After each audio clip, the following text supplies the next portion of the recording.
Evangelho de João, capítulo 20. Eu gostaria de aproveitar especialmente os versículos de 11 a 18 e depois uma parte final para concluirmos os versos 19 a 22, que é o texto que lemos até aqui neste momento. A palavra do Senhor nos apresenta nesse texto que relata a ressurreição de Jesus, o relato especial de João, testemunha ocular, que inclusive neste texto insiste em ocultar o seu nome. Pedro e o outro discípulo, é o que ele diz o tempo todo. O outro discípulo correu e chegou na frente no túmulo. Ele não quis dizer que foi ele que saiu correndo para ver o túmulo onde estava Jesus. E então ele, neste texto, aparece como o outro discípulo. É bom lembrarmos que quando João escreveu o Evangelho de João, já era o final do primeiro século. Cerca de 60 anos já tinham se passado desde estes acontecimentos. E aquele fervor inicial, aquele calor, aquela emoção do cristianismo e do Evangelho, lá dos dias da ressurreição, dos dias do início da igreja, registrado por Lucas lá em Atos, havia sofrido um arrefecimento. Em parte por conta da distância cronológica daqueles dias e do fervor de tudo que aconteceu. Em outra parte, e em grande parte, por conta da perseguição que os cristãos sofreram no primeiro século, e essa perseguição vai continuar nos séculos seguintes. Em outra parte, por causa da dispersão, que esses cristãos foram expulsos de Jerusalém, e Jerusalém era o lugar do símbolo, era o lugar da memória, da santa memória de tudo que tinha acontecido. Era o lugar do início daquela igreja de amor, aquela igreja da misericórdia, aquela igreja da graça, aquela igreja sem barreiras, e eles foram expulsos de lá. Surgiram também nesse período as confusões doutrinárias, de muitos que tentaram mexer nessa história que foi registrada para nós, pelos apóstolos, pela inspiração do Espírito Santo de Deus, mas muitos tentaram. Surgiram outros falsos messias, alguns até dizendo serem Cristo que voltou, como continuam fazendo até hoje. E por conta de todos esses problemas, a fé tinha esvanecido. E muitos estavam frios, insensíveis, alguns até abandonando o Evangelho, outros se envolvendo com heresias lá daquele início. Alguns deles com uma heresia que na época era já bem disseminada e conhecida, chamada gnosticismo. E essa heresia, ela negava a vida corpórea de Cristo. Se fosse para acreditar em Cristo, Filho de Deus, não era possível se admitir que ele tinha corpo, porque se ele tivesse corpo, então ele teria pecado, porque o pecado está na matéria, no físico. E então você vai entender por que João fala tanto desses detalhes físicos, como por exemplo Tomé colocando as mãos nas feridas, nas marcas nas mãos de Jesus, para que ficasse registrado que os homens tocaram em Jesus, não só antes, mas também depois da ressurreição. Mas então neste cenário, João, ele entende que ele precisa, inspirado por Deus, que ele precisa escrever um evangelho que não segue a mesma ordem dos outros evangelhos. Se você for ver, o evangelho de João tem uma organização diferente. O evangelho de João oferece uma ênfase muito específica na obra da redenção. E você tem, a partir do capítulo 11, quando Jesus vai visitar Maria e Marta, por causa da morte de Lázaro, você tem Jesus vindo para Jerusalém e já se preparando para a Páscoa com seus discípulos. E então, João pega 50% de todo o seu evangelho e ele foca nesse momento, diferente dos outros evangelistas que dividem de uma forma mais distribuída os evangelhos. E por que João faz isso? João faz isso porque essa era a mensagem que precisava ser relembrada no final do primeiro século. E eu creio com toda a convicção que essa é a mensagem que nós precisamos relembrar hoje. Se João estivesse escrevendo para nós hoje, talvez ele aumentaria ainda mais essa proporção, para falar ou para enviar-nos um evangelho que focasse naquilo que realmente é primordial e naquilo que tem sido atacado pelo pensamento humanista, pelo pensamento racionalista, década após década, século após século. Então João escreveu isso. Isso é importante eu entender, que o foco de João é reacender no coração e na alma das pessoas o valor da obra redentora de Cristo Jesus. o principal no seu ministério, que é fazer esta reconciliação entre homens e Deus através do Calvário. Um outro ponto interessante desse texto é o contraste que nós encontramos entre o capítulo 11 e 12 com o capítulo 20. No início do capítulo 11, Jesus está indo para a região de Jerusalém, para se encontrar com Marta e Maria, que choravam porque seu irmão estava morto, porque o seu irmão tinha sido sepultado. E no capítulo 11, Jesus vai a este local onde eles sepultavam as pessoas, para tirar um homem do sepulcro, para chamar Lázaro da morte para a vida. 6 dias antes da Páscoa. 6 dias antes da Páscoa Jesus fez isso. E depois, quando nós chegamos no capítulo 20, nós temos Maria Madalena, uma das mulheres que estava na companhia de Jesus em todo o seu ministério. Maria Madalena chorando às portas de um sepulcro, onde aquele que 6 dias antes tinha tirado um homem do sepulcro, estava sepultado. Alguma coisa há de importante nisso. Alguma mensagem há nisso. Algum alerta há para o nosso coração. Por que uma mulher está à porta de um sepulcro chorando, imaginando que roubaram o corpo de Cristo, quando esta mesma mulher sabia muito bem que 6 dias antes Jesus tinha ressuscitado uma outra pessoa, talvez até ali perto. E agora, quando ela chega ao sepulcro e não encontra o corpo de Jesus, ela chora e sente dor, porque a única coisa que passa pela cabeça dela é que alguém roubou o corpo de Jesus. Veja que contraste interessante que acontece aí. Um outro ponto interessante ainda de nós considerarmos quando nós olhamos para esse texto é: quem é essa figura que começa o capítulo 20, de quem João fala tanto? Maria Madalena. Se nós lermos o texto lá de Lucas, capítulo 8, versículo 2, o historiador Lucas vai descrever quem é esta mulher. Maria Madalena é uma mulher de quem o Senhor Jesus, junto com outras mulheres que também tinham o mesmo problema, de quem o Senhor Jesus tinha tirado 7 espíritos, 7 demônios. Provavelmente um grupo de mulheres que sofriam com possessão demoníaca. E o Senhor Jesus havia libertado essas mulheres. Mas não só libertado, quanto o Senhor Jesus deu a essas mulheres um privilégio muito grande. Naquela época, os rabis, Jesus era um rabi, um mestre. Os mestres podiam fazer alguns discípulos, que eles traziam para andar perto deles, e eles treinavam e formavam, para até o ponto que esses discípulos se tornassem também mestres. Nenhuma mulher podia fazer parte desta companhia. Esta era uma escola para homens. Mas se nós observarmos o que aconteceu com estas mulheres, nós vamos ver, especialmente Marcos fala bastante sobre elas.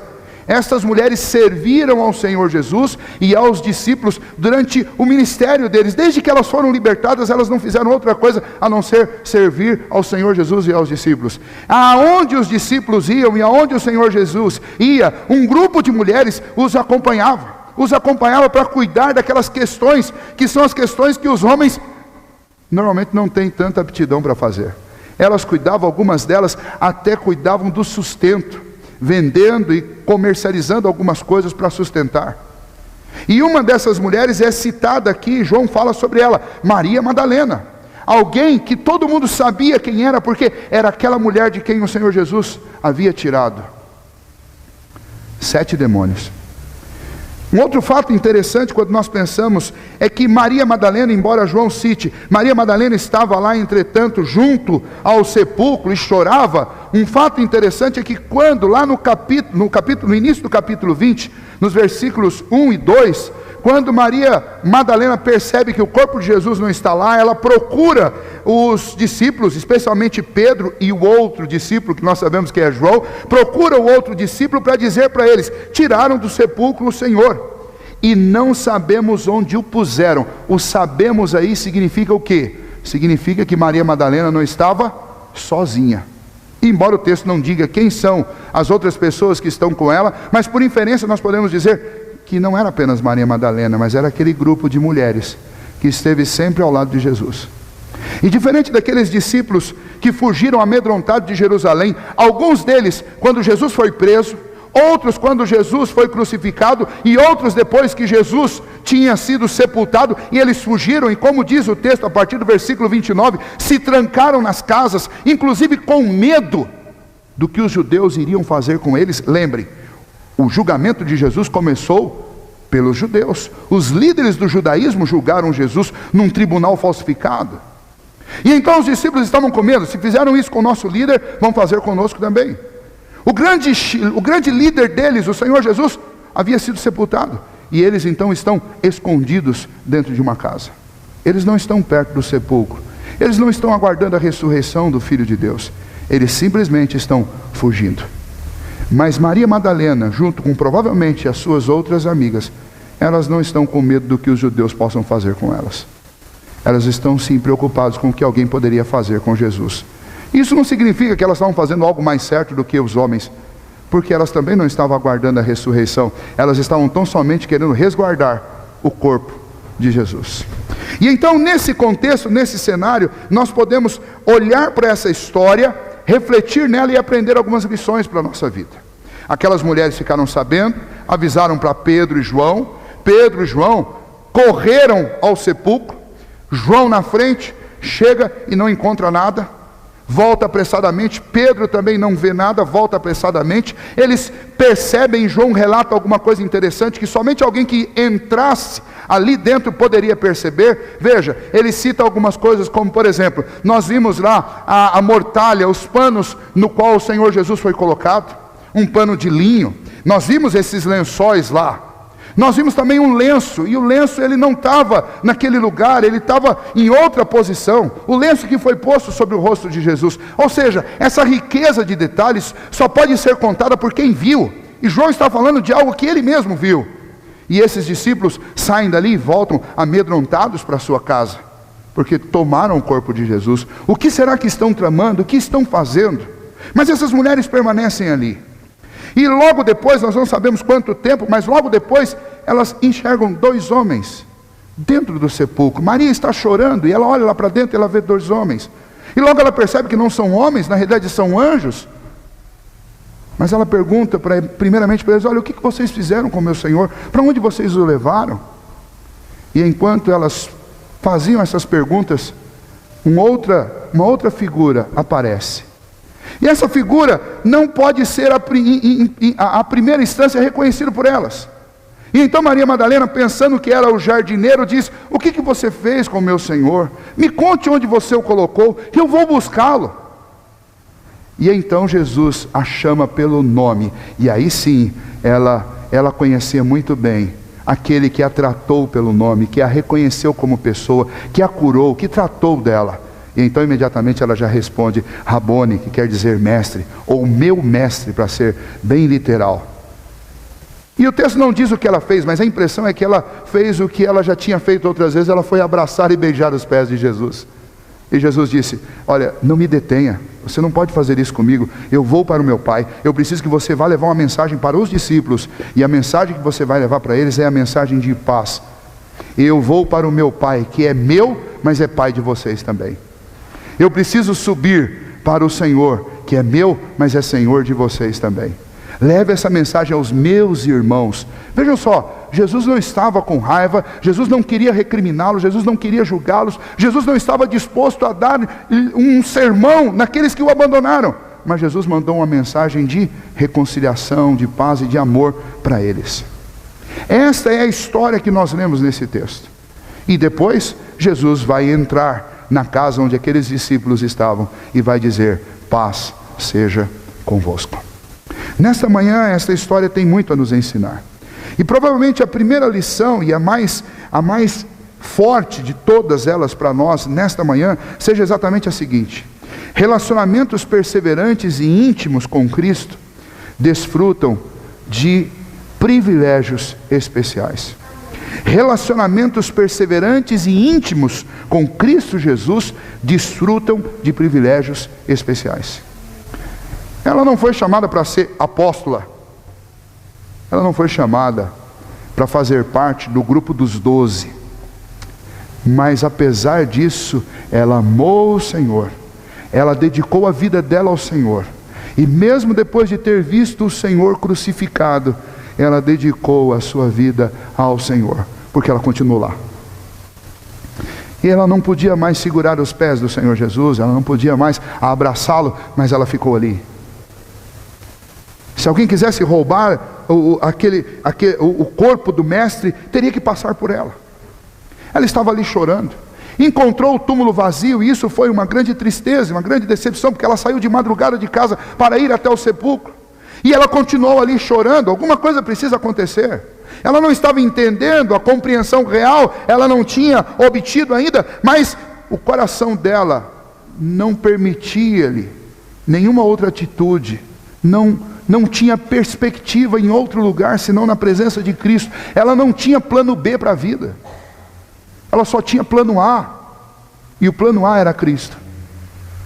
E uma vez que Cristo morreu, ela não tem mais para onde ir. O coração dela não pertencia a várias pessoas ou a várias coisas, o coração dela pertencia a Cristo. Sem Cristo ela não tem para onde ir. Perseverança e intimidade foi o que conduziu, o que marcou a vida desta mulher desde o dia que o Senhor Jesus a libertou. Ela estava lá, oculta. Os evangelistas não contam quase nada sobre essas mulheres, mas eles relatam que elas estavam lá todos os dias. Nos relatos do barquinho, quando Jesus acalmou a tempestade, nós não ouvimos falar sobre essas mulheres, mas elas estavam por ali, talvez num outro barco, talvez na praia, mas elas estavam de longe seguindo o Senhor Jesus. E em todas as circunstâncias relatadas pelos evangelistas, essas mulheres provavelmente estavam acompanhando. E no dia em que até os próprios discípulos correram e ficaram longe, ficaram à distância, acuados, elas não correram, elas ficaram lá. E o resultado disso é maravilhoso, porque o Senhor Jesus já tinha privilegiado estas mulheres, por causa da perseverança e da intimidade que elas tinham com o Senhor, em permitir que elas participassem da companhia de Cristo. Para onde Cristo ia com os 12, elas iam juntas. Mas agora, depois da morte do Senhor Jesus, Jesus continua recompensando a intimidade, a perseverança na busca com Ele, com alguns privilégios especiais. Primeiro, a primeira pessoa que viu Jesus ressurreta foi exatamente a Maria Madalena. Não foi Pedro, e Pedro foi lá. Não foi João, e João foi lá no sepulcro. Não foram os outros discípulos. Não foi a Maria e a Marta, irmãs de Lázaro. Não foi Lázaro. A primeira pessoa que viu Jesus ressuscitado não foi sua mãe, não foi seu pai, não foi seu irmão Tiago, Bonerges, voz de trovão. A primeira pessoa que viu Jesus ressuscitado foi Maria Madalena, a mulher que teve 7 espíritos demoníacos tomando conta do seu corpo, de quem Cristo a libertou. Foi ela que viu Jesus, porque ela o amava de todo o seu coração, porque ela estava ali chorando a perda que ela tinha sentido naqueles dias. Não só isso, elas também viram anjos. Anjos que poucas pessoas em toda a Escritura viram. Essas mulheres viram. Elas viram por quê? Porque elas permaneceram perseverantemente, mantendo e nutrindo um relacionamento de intimidade com o Senhor. No dia da ressurreição, tudo começa a partir destas mulheres. Mas não só isso, elas receberam um privilégio que elas não tinham recebido antes. Em todo o Evangelho, você não vai encontrar o Senhor Jesus comissionando mulheres de mandar, ou para mandar alguma mensagem especial. É nesse texto, o Senhor Jesus escolhe essas mulheres para mandar uma mensagem, e uma mensagem que é uma mensagem do Evangelho aos seus discípulos. A grande mensagem contada pelo Senhor Jesus em todo o Novo Testamento, especialmente em todo o relato do Evangelho, ela está aqui de forma condensada no recado que Jesus manda que elas entreguem para os discípulos.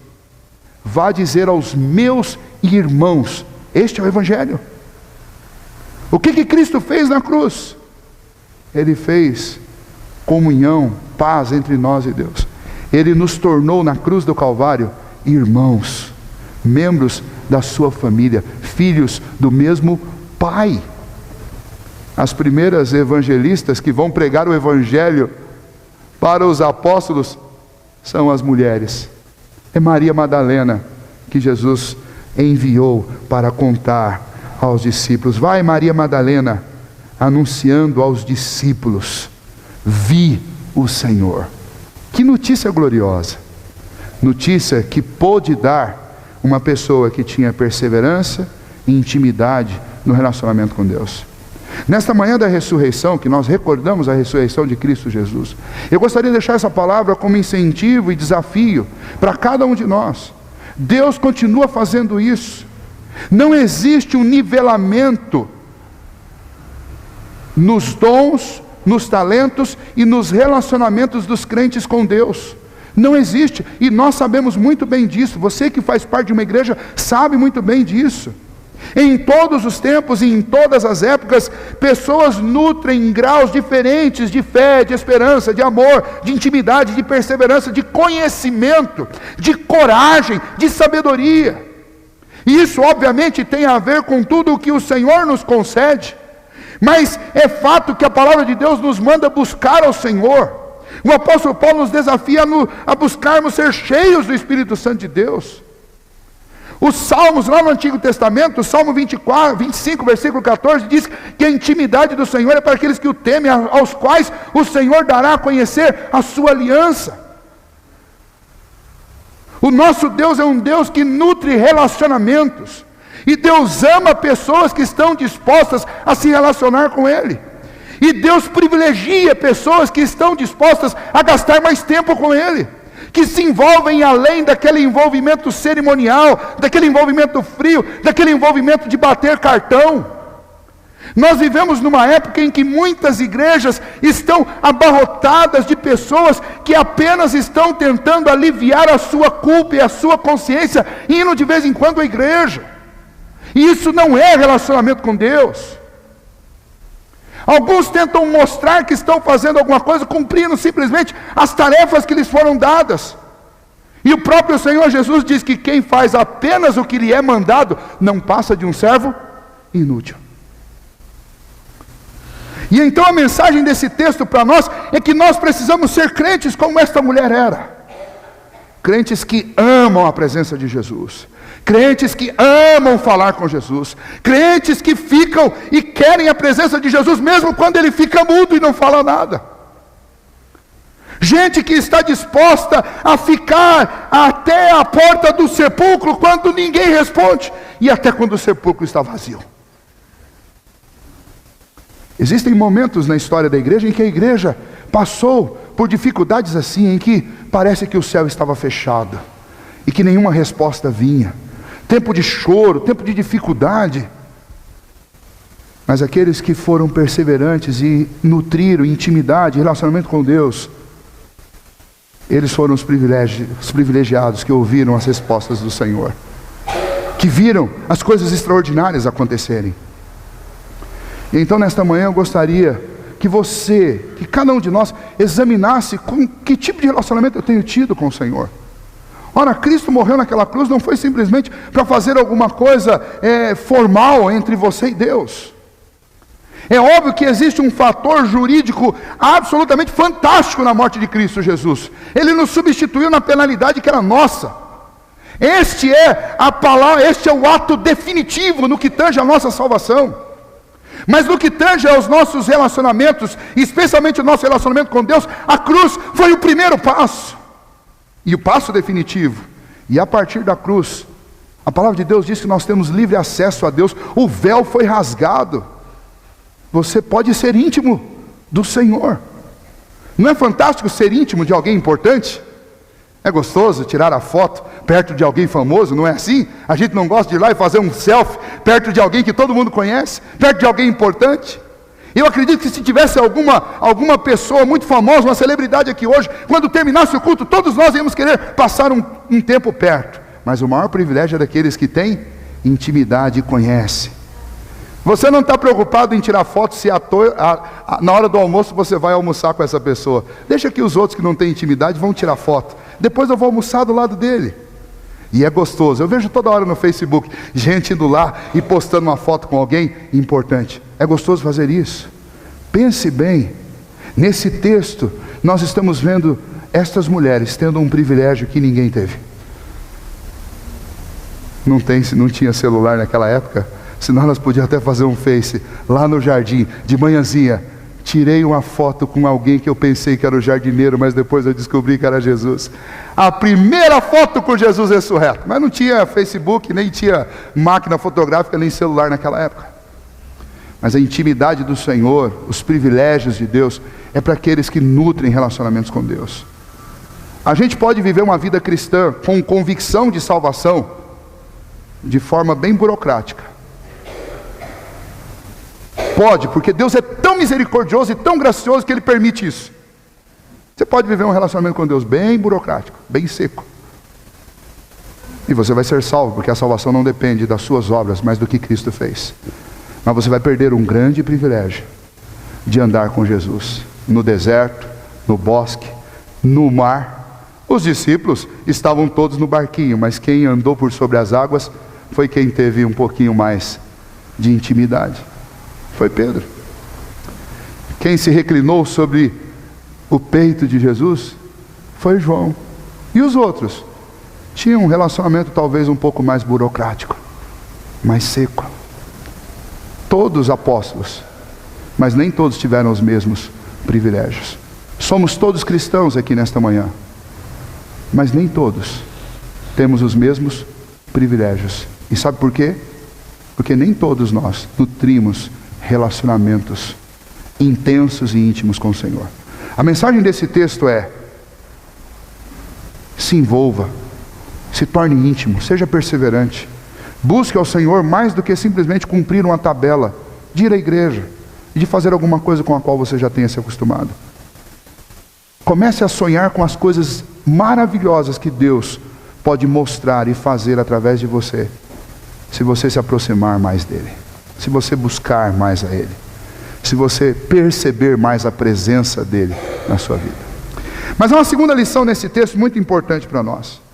Esse texto nos mostra como os temores e as tristezas que frequentemente tomam o nosso coração são desnecessárias.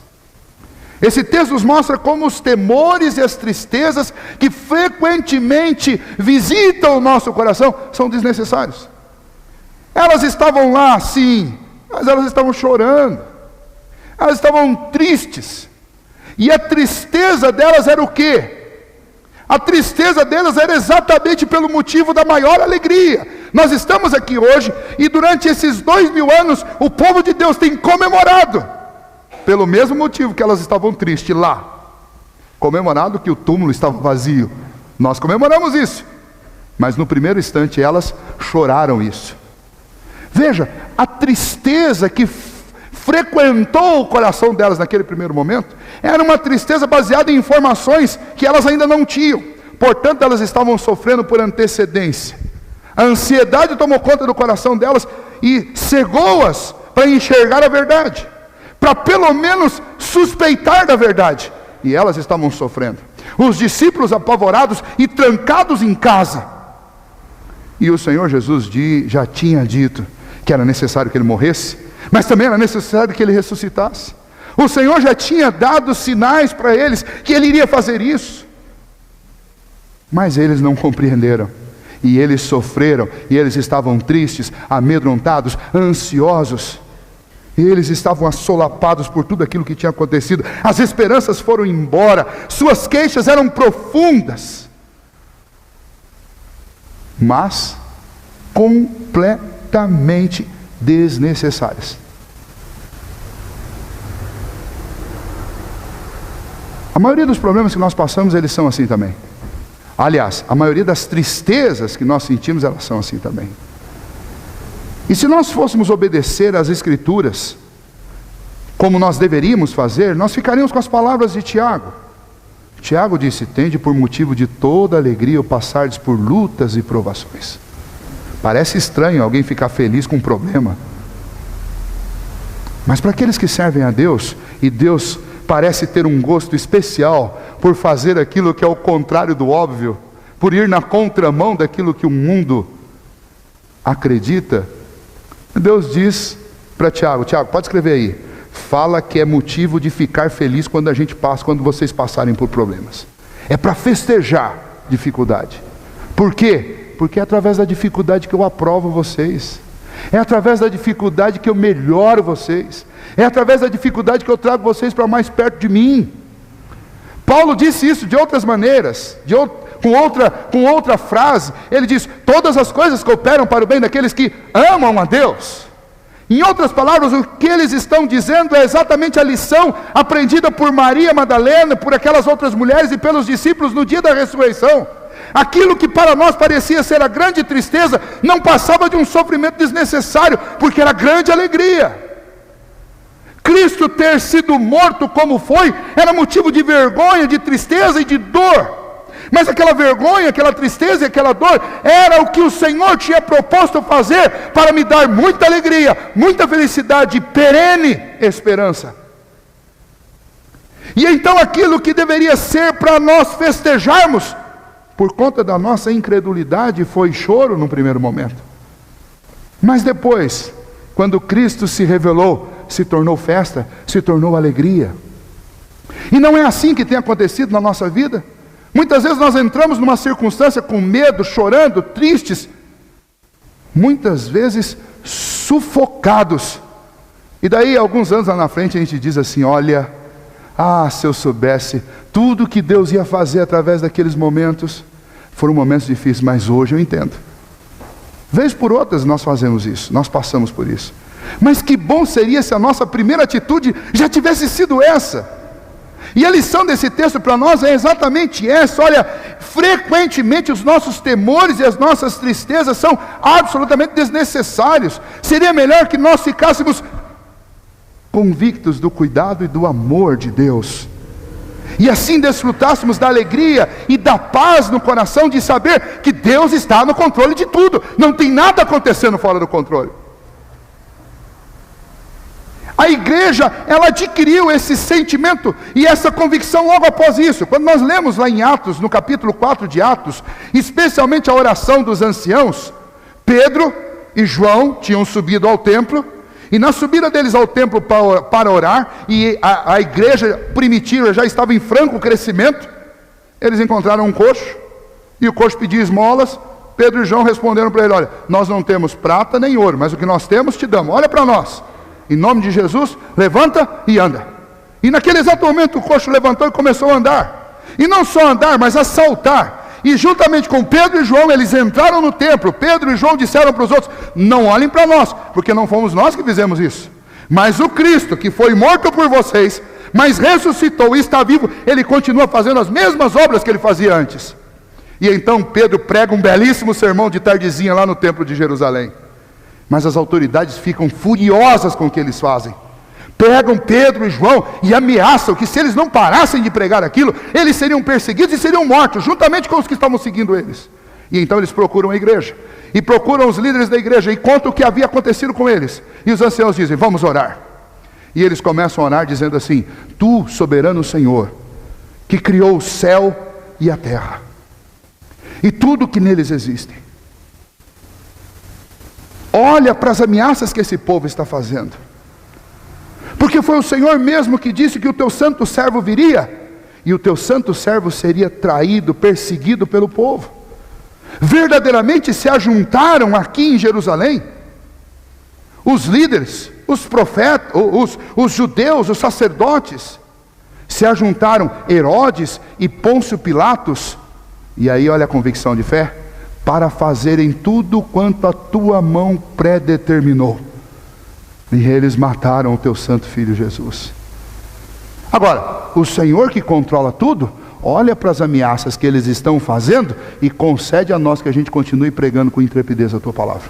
E quando eles terminaram de orar, tremeu aquele lugar. Sabe por que tremeu?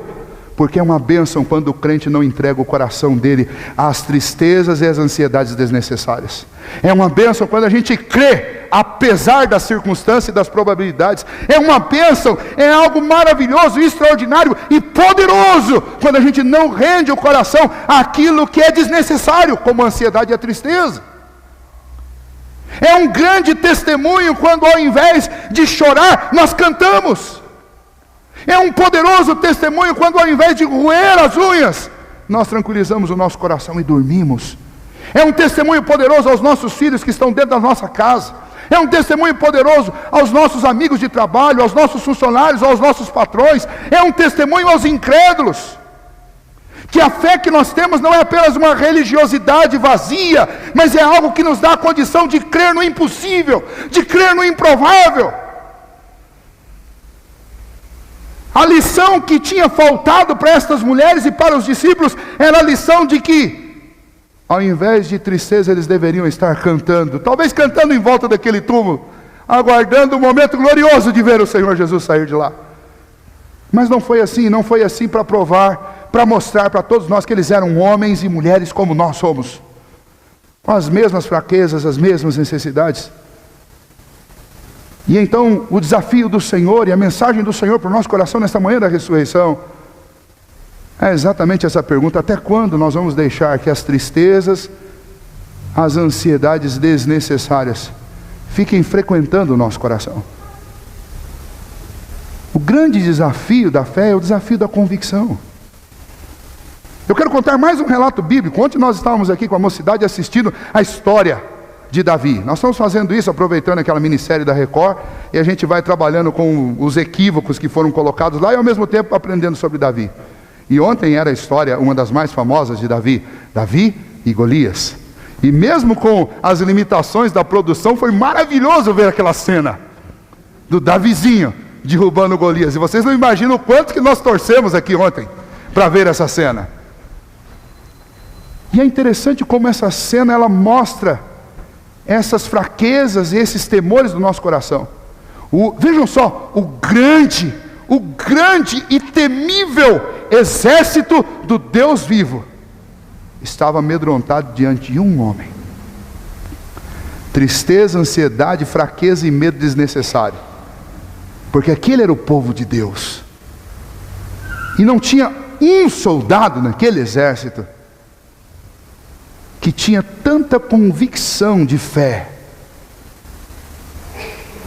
que conseguisse não olhar para o tamanho do gigante, mas simplesmente confiar em Deus. Aí teve que vir um rapazinho lá, talvez um adolescente ainda, para dizer: quem é esse incircunciso para ficar falando do nosso Deus? Quem ele pensa que é? E os outros bravos com ele: olha, não faça isso, você está zombando da gente. Os outros soldados.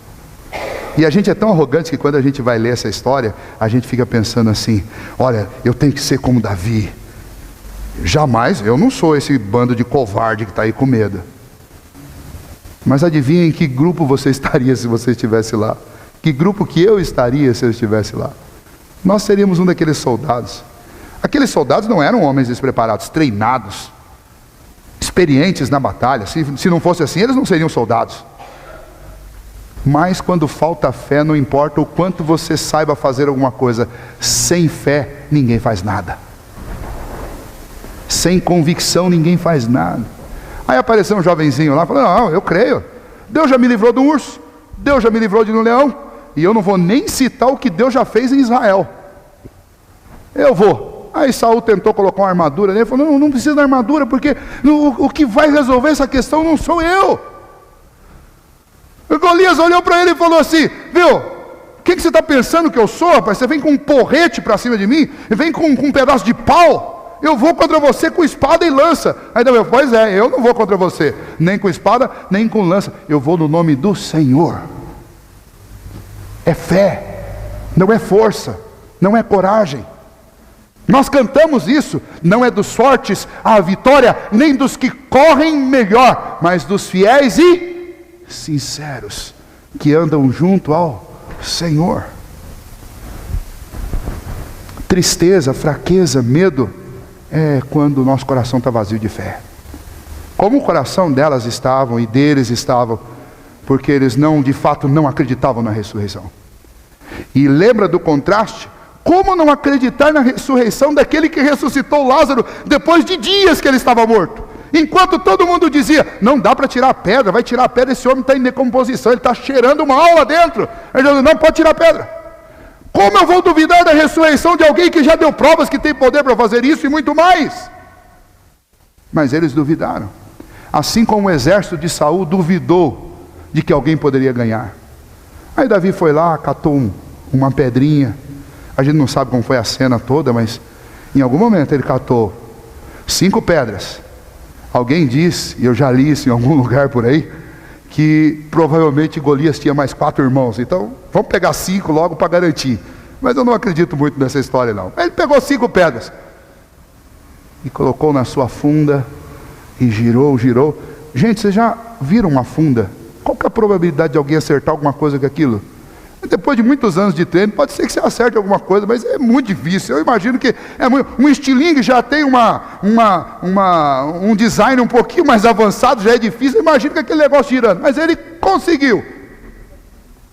Mas o golpe que atingiu Golias foi o golpe da mão de Deus, porque Deus é o Senhor da guerra.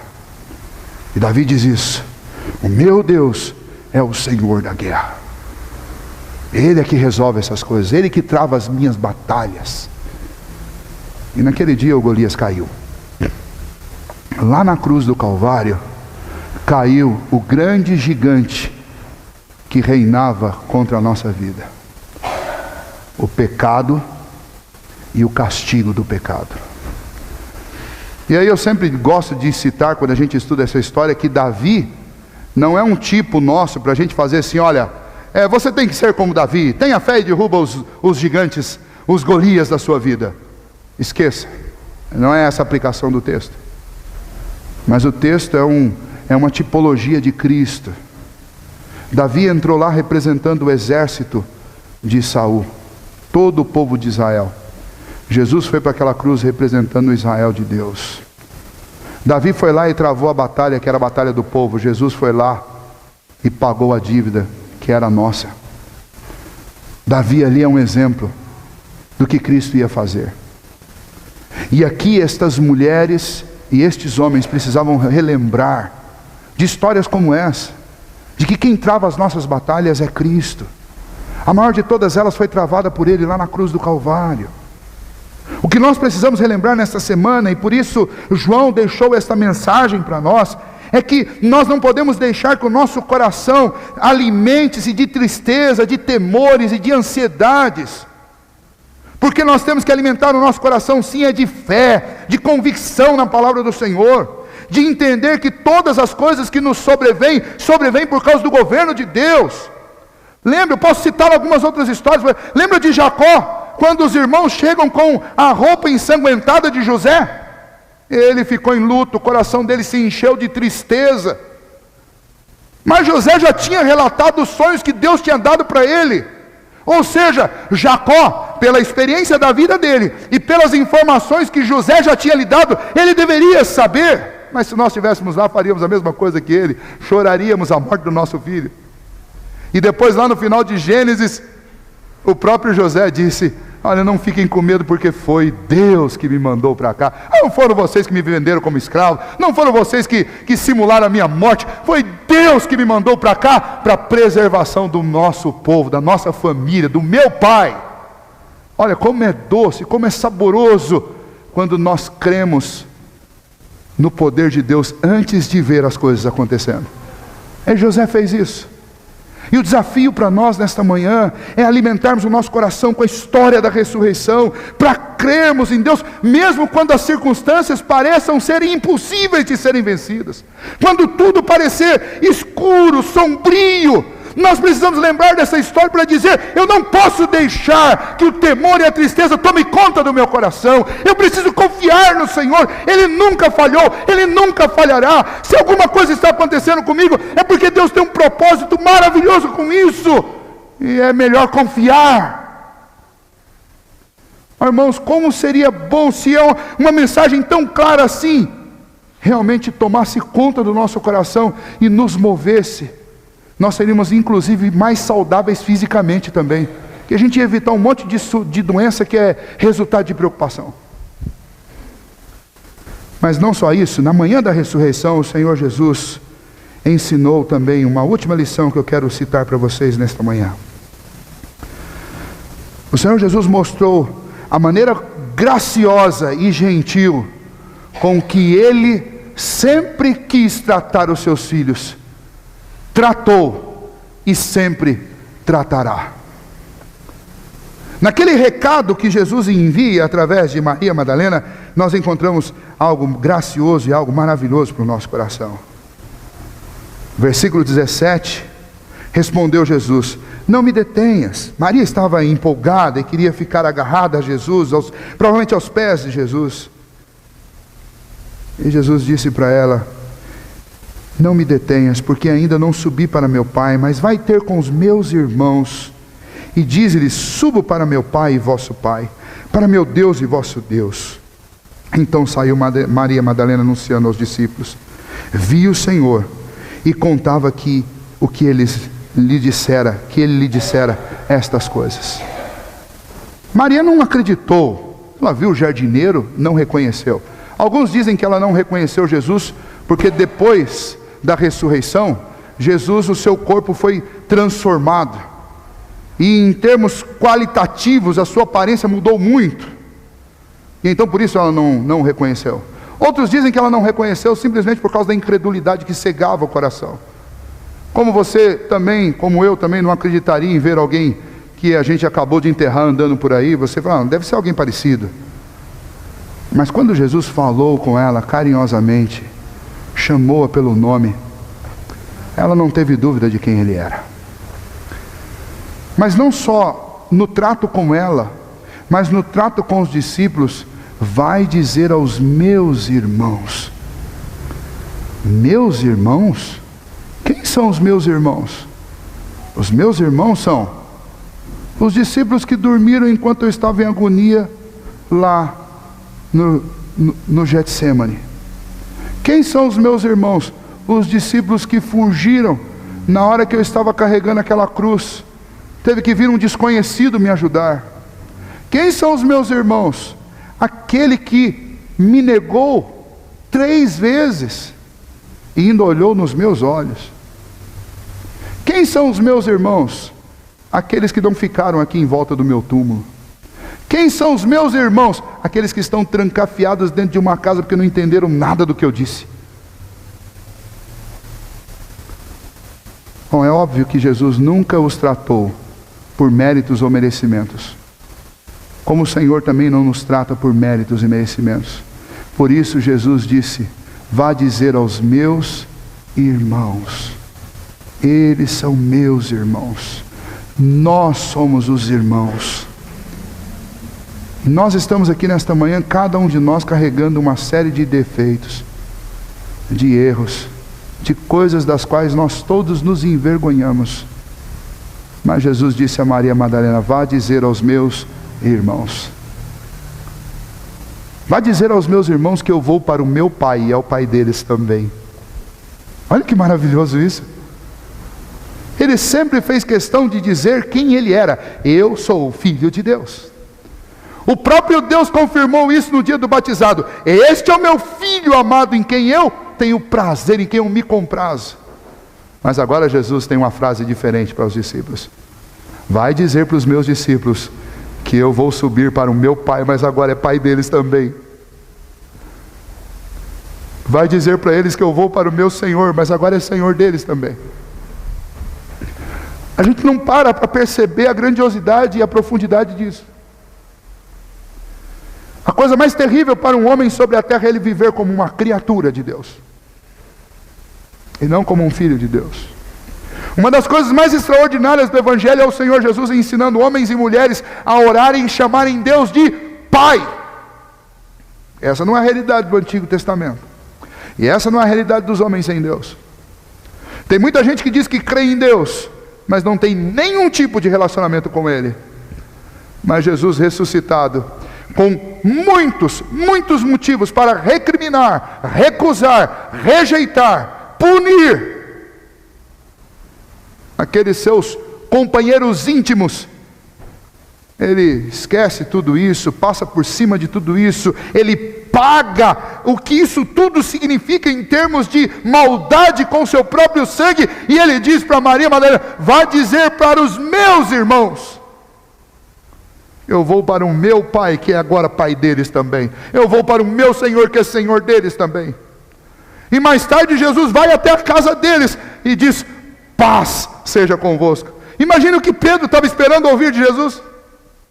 Imagina o que João estava esperando ouvir de Jesus. Imagina o que Tomé estava esperando ouvir de Jesus. Aí Jesus chega lá: paz seja com todos. É o que Paulo nos ensina lá no capítulo 5 de Romanos. Justificados, pois, mediante a fé, temos paz com Deus. Esta é a obra da redenção. fazer paz entre homens e Deus. Hoje nós temos o maior motivo para nós festejarmos nesse dia, e não só nesse, mas todos os dias da nossa vida, é que nós temos paz com Deus. Não é uma paz construída pelas coisas que eu faço. Eu já ouvi muitas vezes, e eu também já fiz isso em outras épocas, eu nem quero ir na igreja hoje, eu nem consigo orar hoje, porque eu fiz uma coisa tão terrível, tão vergonhosa, que eu não tenho nem como falar com Deus. E aí a gente lembra do que a Bíblia diz que os nossos pecados fazem separação entre nós e Deus. E o que Cristo fez foi pagar a dívida dos nossos pecados, para que houvesse aproximação entre nós e Deus, para que existisse paz entre nós e Deus. A mensagem de Jesus é a mensagem da graça, é a mensagem do favor, é a mensagem do amor, é a mensagem profunda de um Deus que se compadece dos seus filhos. O Salmo 103, 13 e 14 diz que como um pai ele se compadece dos seus filhos, assim o Senhor se compadece dos que o temem, pois ele conhece a nossa estrutura e sabe que somos pó. E agora vem a constatação mais dura e triste que nós encontramos ao olhar para o cenário evangélico do mundo atual. Estão tirando a maior de todas as características do Evangelho, que é a graça, a misericórdia, o amor e o favor de Deus. Um sistema evangélico tem sido construído em cima das meritocracias humanas, que na realidade não existem.